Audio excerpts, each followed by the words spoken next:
I have been a senator. This is the 4th time. He tried to be a senator. That's he could 16 not. years. Yes. He tried to be senator even at the first time. He couldn't make it. Who is more frustrated? He has ended up being a domestic staff of He's Mr. not a President. domestic, he's a special advisor to the president. Yeah, it's domestic. That's a senior role. That's not a domestic. No, even if you're senior, there is senior domestic servant. Senator Ndume taking Bayo Onanuga to the cleaners. You see, this is where they get it wrong. Must they respond to everyone? The more they respond to everyone, the more they make people be aware, the more they publicize what the person talked about. There is no way in the world everyone will sing your praises. You must have opposition. So instead of attacking the personality, instead of going after the person, calling the person names, why not just focus on what the person said? Reply him based on facts. If he criticized a particular thing that Tinubu did wrong, why not present the facts, exactly how it happened, so that Nigerians can see? Instead, they always attack the individual, like saying that Senator Ndume is frustrated. How is he frustrated? A man that is in his 4th term as a senator. He's not poor by any standard. Going by Nigerian standard, he's among the top 1%. Going by Western standards, he's above middle class. So how in the world is Senator Ndume frustrated? By now, many might be wondering what Senator Ndume said that caused Bayo Onanuga to say he is frustrated. Senator Ndume simply pointed out the huge debt that has been mounting since this administration came to power. By June 2023, Nigeria's total debt stood at 87 trillion naira. As at today, Nigeria now has a humongous 144 trillion debt, an increase of over 57 trillion. So you can see they've been borrowing without anything to show for it. So every reasonable person should be worried. Let's hear Senator Ndume. Let me first of all say that I'm not against borrowing. Even the greatest countries in the world, America, Japan, China, all are big borrowers. But they borrow for physical, tangible, and accountable projects that you spread and pay over time. But my worry is not even in the borrowing, it's what you borrow for. Let me give you quickly a rundown of what I checked.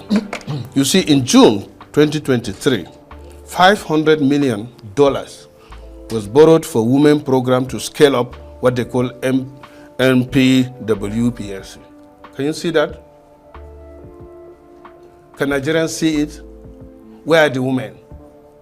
Then on June 23rd, the same day, $800 million was borrowed to cushion the impact of high petrol prices after fuel subsidy removal. How? Where? Then on September 23rd, 2003, under the same government, $700 million was borrowed again for Adolescent Girls Initiative for Learning and Empowerment. Then, on December 23rd, the same thing, $750 million borrowed through what they call renewable energy scale-up. Then, June 2024, $1.5 billion was borrowed to support Nigeria's reform for economic stabilization to enable transformation. That one sounds very spurious, I have to be honest. Okay, you see? Then in June 24th, $750 million again was borrowed for immediate financial and technical support for efforts to stabilize economy and to scale up support to the poor and most economically at risk. So you're saying these things have bypassed the National Assembly? That is it so far. When you total these borrowings, the figure I got here is about $9.45 billion, which translates to about 13 trillion. In summary, Tinubu has borrowed more than $9 billion from IMF, World Bank and other financial institutions. And the most heartbreaking part of all this is that you can't say this is the infrastructure where they spend this money, where they invested this humongous amount of money. It's all just things that don't make any sense. Can you imagine how they are throwing $600 million away? $800 million here, $1 billion here.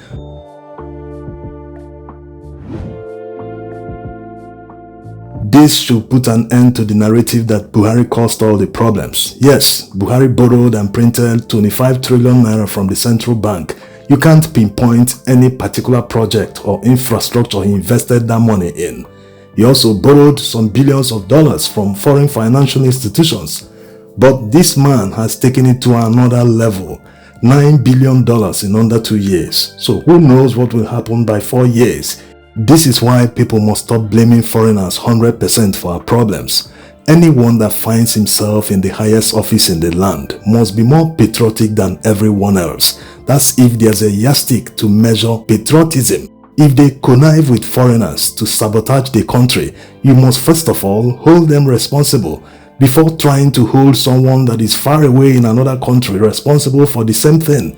We all know that these foreign financial institutions like to lend us money that won't benefit our economy, money that we cannot use to build our economy to such a level that it will rival their own economies. Yes, but you have to blame people in Nigeria that obtain these loans, these useless loans that we don't see where they invest them in. Instead, they spend it on their flamboyant lifestyles. That's why they always charge at anyone criticizing them. Because if they are spending all these monies very well, they are investing them where Nigerians will benefit, they will be proud to explain to Nigerians how they are spending the money, instead of calling the person a frustrated person. Now, let's compare these individuals to find out who actually wants to turn around the fortunes of his people. Tinubu and Javier Milei, the president of Argentina. Milei started out by driving down the cost of governance. He cut it so low to the extent that inflation started going down. As a matter of fact, foreign financial institutions, the World Bank, the IMF, many of them were against his measures until he started working out. They started singing his praises. Now that things are better in Argentina, Milei requested a $20 billion loan from the IMF and they immediately approved it. So you can imagine what he can build in Argentina with $20 billion. Compare that to what is happening in Nigeria. They've never obtained a loan of $10 billion, not to talk of $20 billion. Besides, you have to qualify for it and you don't need to do what they tell you to do before you qualify. Milei is a huge example. He did what he wanted to do. He didn't devalue their currency. He didn't do exactly what they are doing in Nigeria. He didn't increase the cost of living for his people. But he still qualified for the loan. What this man is doing is actually the right way to go. No one has a monopoly of knowledge. In Nigeria, they implement all they advise them to do, hook, line and sinker, without thinking about the repercussions, without thinking about what it will do to the Nigerian economy. So imagine if they invest $10 billion in the power sector, for instance. That will guarantee that in less than 5 years, Nigeria will have 24-hour reliable electricity supply. Yes, we don't even have much of a problem of power generation. All we need to solve is the distribution network, which are aged, they are obsolete. So next time, instead of blaming foreigners 100% for our problems, start by holding your leaders accountable. If you have a good leader that understands development, like Milei of Argentina, you will see you don't even need to follow their rules. You don't need to plunge your people into absolute poverty. You don't need to devalue your currency to qualify for any loan. No, even China cannot lend Nigeria $20 billion today because they don't have that confidence in our economy. They prefer to lend money in form of construction of a project. Take for instance, they want to build a stadium for you, and that stadium is worth $1 billion. All the major materials that will be used, including rebars, rods, that will be used in constructing the stadium, they will import it from their country. Their countrymen, in fact, the contractor will be a Chinese company. So while they are lending you $1 billion to be repaid whenever they choose, their country is immediately benefiting from the loan. That way, they are better off, even better off than you that is taking that loan from them. Also, if we are managing our resources very well, we don't even need all these loans. We just need to commit to a plan of development. Even if it will take 50 years, all it needs is commitment. Continue investing in all the sectors that you know that will improve Nigeria's economy.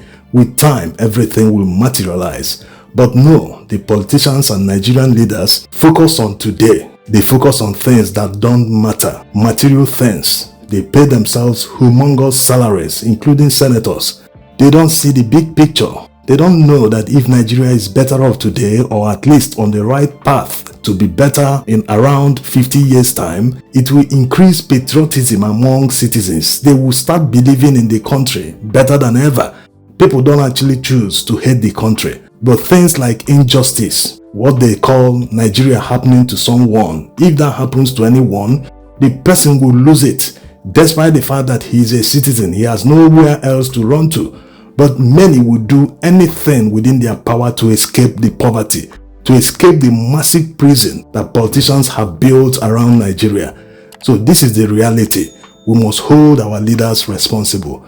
We must not fall for their narratives of always insulting people instead of focusing on the subject. Explain to Nigerians how you spent over $9 billion and no one can feel it. All these are despite the fact that they increase the cost of petrol. Remember what they said, that the petrol subsidy money will be invested in other sectors, that it is draining Nigerian resources. Today, where have they invested all these monies? Thanks for watching.